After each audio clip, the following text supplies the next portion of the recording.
I met my father for the first time when I was 28 years old. When I had children, my children were going to know who their father was. Yeah. Chris Gardner was doing his best. We don't need two. We don't need one.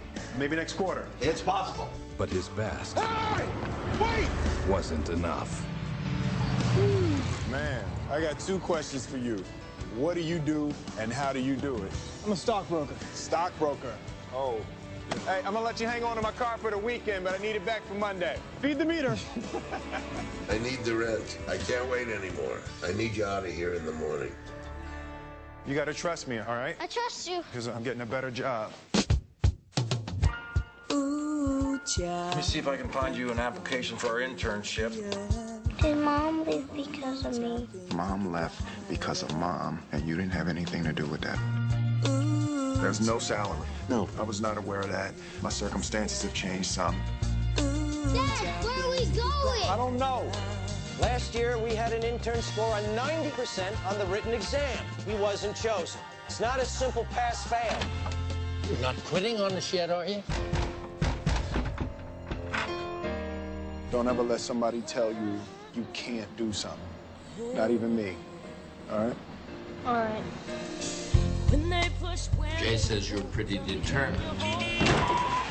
Where are you going? Go to the hospital! I'm in a competitive internship at Dean Witter. He said you're smart. This thing's impossible. I can do it. No, you can't. No one can.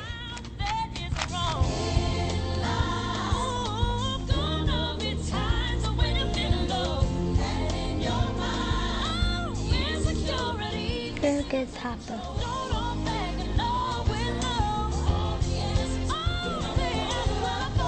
You got a dream, you got to protect it. People can't do something themselves. They want to tell you you can't do it.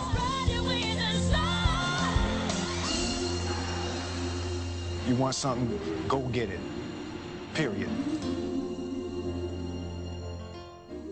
There's a scene in the film that takes place where my son and I are sleeping in a public restroom. Major difference between reality and the film. In the film, they have my son portrayed as a 5-year-old. They did that for the dialogue. My son was 14 months old. He was still a baby. And every day I had to wash my son and look in that mirror, and I had to ask myself some very hard questions. Why did this happen? Why did that happen? What's going to happen next? The hardest question I had to answer every day was, how did I get here? The answer was even more brutal. The answer was, I drove here. I had something to do with the situations, circumstances, and issues that had become my life. I drove here. But that was very empowering because, well, if I drove here, then I can drive out of here. The first thing I had to do was I had to own it. Told me every day, son, you can do or be anything you want to do or be. And I believed it every day. And this idea of genetics and spiritual genetics, we all understand genetics. You're going to get your mother's eyes, your father's nose, nothing you can do about it. But the spirit of who you're going to become as a man or a woman, I believe you can choose.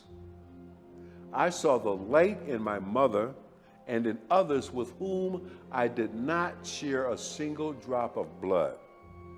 And I embraced it.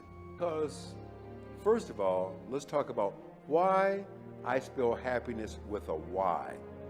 In the movie and the book, that Y is there to talk about you and your responsibility for your happiness. It's your responsibility, not your husband's, not your employer's, not the government's, your responsibility. And you do not arrive at a place called happiness and the sun is shining and the birds are singing and the rivers are flowing. You do not get there. But you get to places in your life where you know this is where I'm supposed to be. And you feel it. It's not what you've got physically, it's what you feel here. And man, I'm ecstatic. People say Costa Rica is the happiest place on the planet. I should live here. We've forgotten what it really means to care about each other. We got so caught up in me and mine that we've forgotten how to care about each other as a people. not as a race of blacks, of whites, of Latinos, as people. We've forgotten what it means to care about each other.